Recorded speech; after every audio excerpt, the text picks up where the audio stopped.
สบายดีท่านผู้ชมบรรยากาศอยู่ที่นครหลวงพระบางอยู่ที่ทาบักหรือว่าทาเหือพี่น้องจะเอิ้นว่าทาหลวงเนาะจุดนี้ก็คือทาข้ามบักระหว่างฝากนครหลวงพระบางไปฝากบ้านเสียงแม่นเมืองจอมเพชรแขวงหลวงพระบางนั่นเองพี่น้องแม่น้ำคลองตอนนี้กำลังเริ่มจะคึกขึ้นเพราะว่าช่วงตะเวนตกดินนักท่องเที่ยวจะขี่เหือขึ้นลองแม่น้ำคลองนี่หลายที่สุดเลยพี่น้องคือขึ้นมวนซื่นกันเลยล่ะ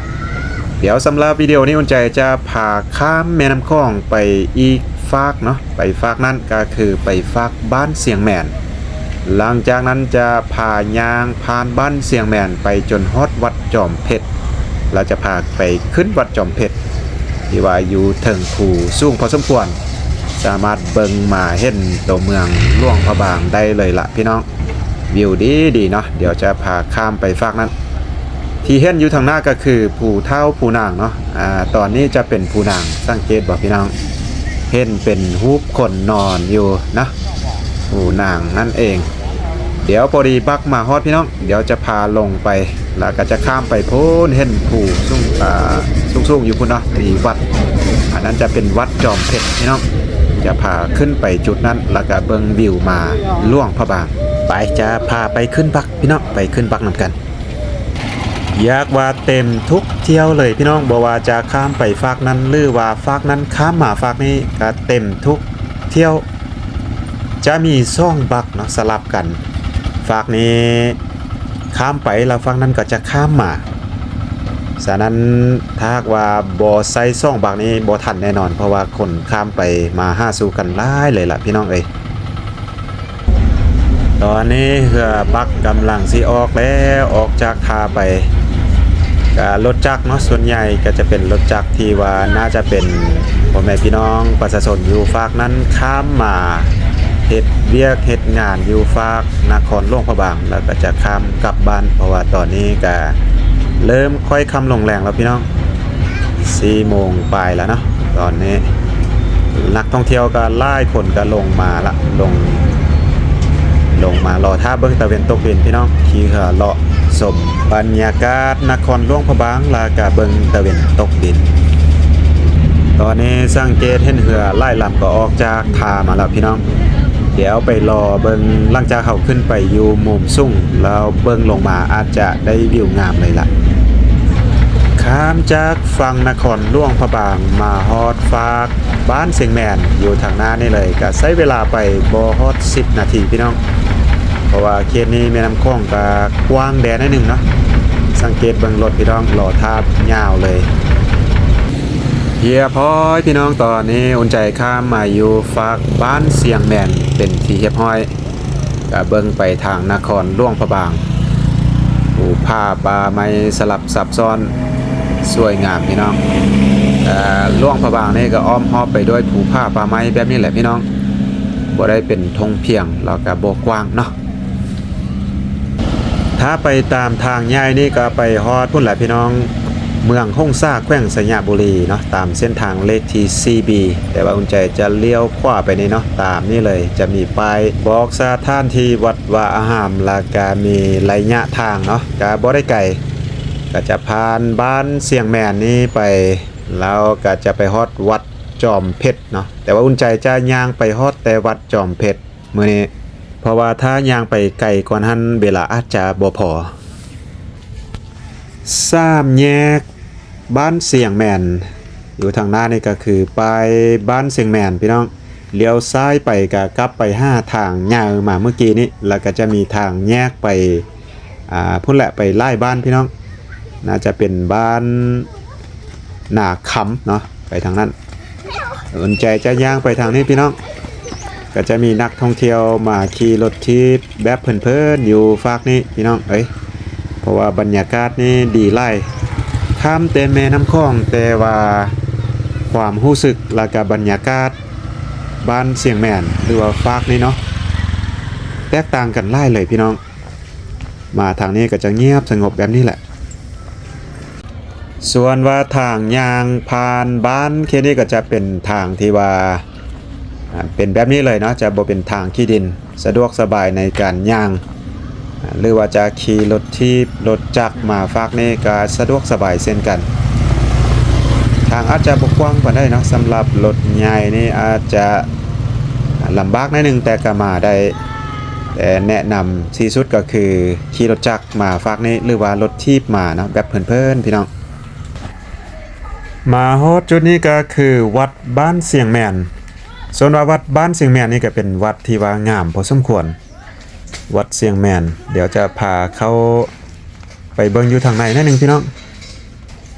ตั้งอยู่ตีนภูนางเลยภูที่ว่าอยู่เทิงนี่ก็คือภูนางก็เป็นวัดเก่าวัดแก่แล้วก็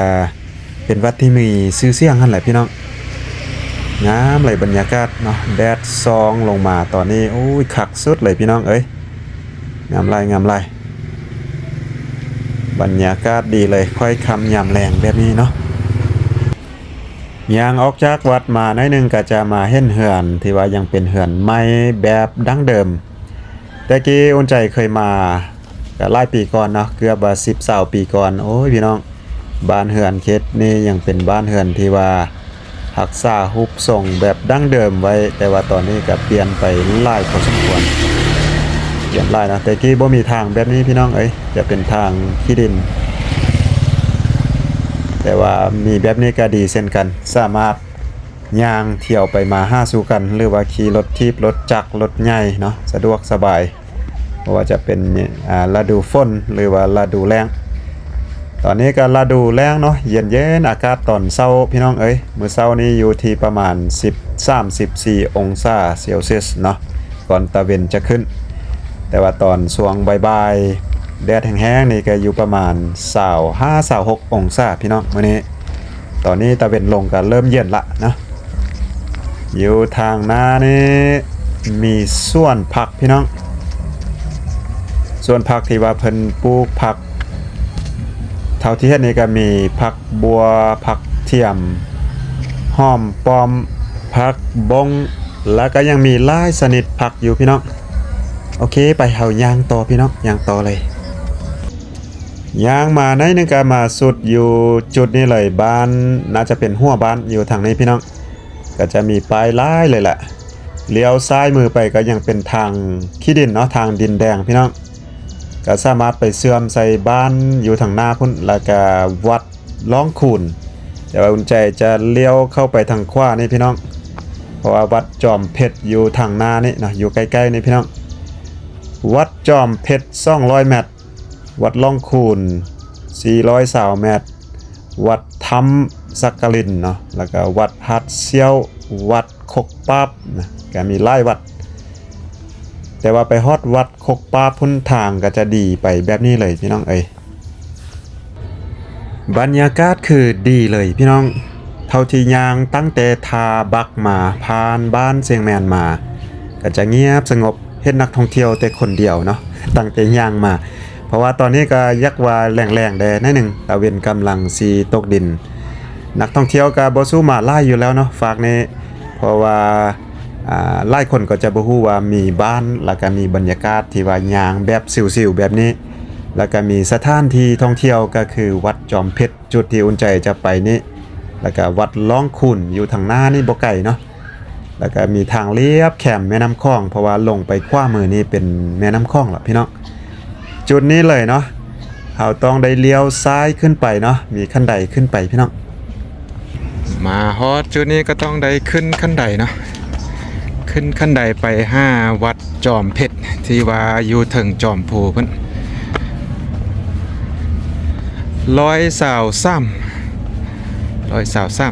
ขั้นพี่น้องขึ้นไปในเดียวก็ฮอดละตอนนี้ก็เริ่มได้ยินเสียงเพลงพี่น้องมาจากน่าจะเป็นเรือท่องเที่ยวเนาะมาจากแม่น้ำคลองที่ว่านักท่องเที่ยวขี่เรือเลาะเบิ่งบรรยากาศแล้วก็ตะเวนตกดินฮอดแล้วพี่น้องอากาศดีๆแบบนี้ย่างขึ้นมาก็บ่เมื่อยมาฮอดนี่พอดีเห็นคราบงูพี่น้องเอ้ยบ่ฮู้ว่าแม่นงูหยังนี่น่าจะโตใหญ่พอสมควรเห็นแต่คราบงูหายไปใส่หูละพี่น้อง มาฮอดก็จะมีวัดแล้วก็มีพระธาตุ2องค์อยู่นี่พี่น้องตอนนี้อุ่นใจก็ขึ้นมาอยู่ถึงจอมภูพี่ละพี่น้องอยู่วัดเป็นที่เรียบร้อยบรรยากาศอยู่วัดตอนนี้ตะเวนยังสูงอยู่เนาะเดี๋ยวเขาจะพาเลาะๆเบิ่งบรรยากาศนี้น้อยหนึ่งเนาะก่อนจะค่ำจะมืดพี่น้อง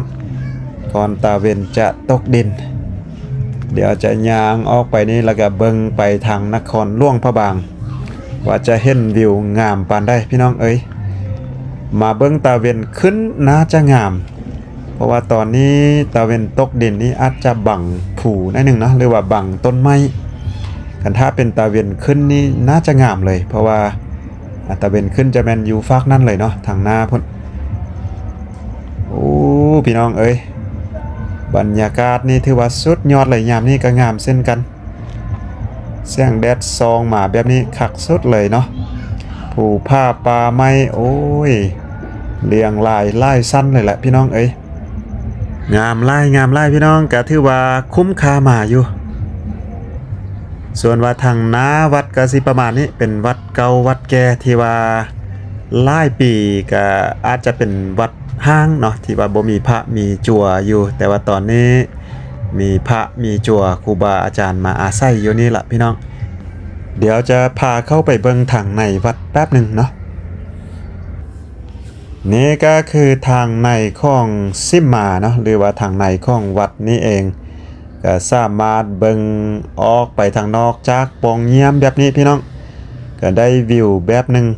เนาะงามไปอีกแบบพี่น้องถ่ายรูปนี้งามเลยแหละสามารถเบิ่งออกไปจังซี่เลยงามหลายสุดยอดเห็นเกือบวัดทัวร์เลยพี่น้องผู้ซี่ก็อยู่ทางหน้าเนาะเดี๋ยวจะซูมให้เบิ่งหน่อยหนึ่งเนาะลองซูมเข้าไปเบิ่งซูมเข้าไปแหงตาเวนต่ำลงแหงงามพี่น้องก็จะเห็นเหือลองลอยตามแม่น้ำคลองแต่ว่าบางจุดนี้อาจจะบ่เห็นแม่น้ำคลองแบบเต็มๆปานใดเพราะว่ายังมีต้นไม้บังอยู่แต่ว่านครหลวงพระบางนี่ถือว่าเห็นแบบเต็มๆเลยเนาะบังแต่ผู้ซี่อยู่ทางฝั่งนั้นบ่เห็นปานใดแต่ว่าหลังจากนั้นก็ถือว่าเห็นหมดแล้วเนาะนอกนั้นถือว่าเป็นมุมเปิดเลยตอนนี้ก็ถือว่าตาเวนต่ำลงไปเรื่อยๆก็ถือว่ากำลังจะหลับขอบฟ้าบรรยากาศก็พอดีงามสุดยอดเลยคุ้มค่ามาแท้ๆพี่น้องฉะนั้นถ้าท่านได้อยากมาแบบเงียบสงบแบบสิวๆย่างผ่านบ้านเสียงแม่นอยู่ฝากนี้ก็ลองมาเบิ่งพี่น้องบ่ได้ไกลเนาะข้ามแต่บักมาแล้วก็ย่างมาฮอดจุดนี้หรือว่าสามารถย่างไปตามทางขึ้นไปเติมก็ได้เนาะมีหลายวัดพี่น้องงามสุดเลยคนตาเวนก็กำลังลงดินพี่น้องแต่ว่าอาจจะบ่เห็นตาเวนแบบเต็มๆอยู่จุดนี้เพราะว่ายังมีต้นไม้บังอยู่ทางหน้าพุ่นแต่เห็นแสงแบบนี้ก็งามแล้วเนาะโอเคก็สิประมาณนี้พี่น้องขอจบไว้เพียงส่ำนี้เนาะสำหรับวิดีโอนี้จังใดก็คือเก้าขอบใจทุกท่านทุกๆ FC ที่เข้ามาติดตามและรับชมเนาะก็หวังว่าคงจะเจอกันคลิปต่อไปสำหรับคลิปนี้ขอลาท่านผู้ชมไปส่ำนี้สบายดี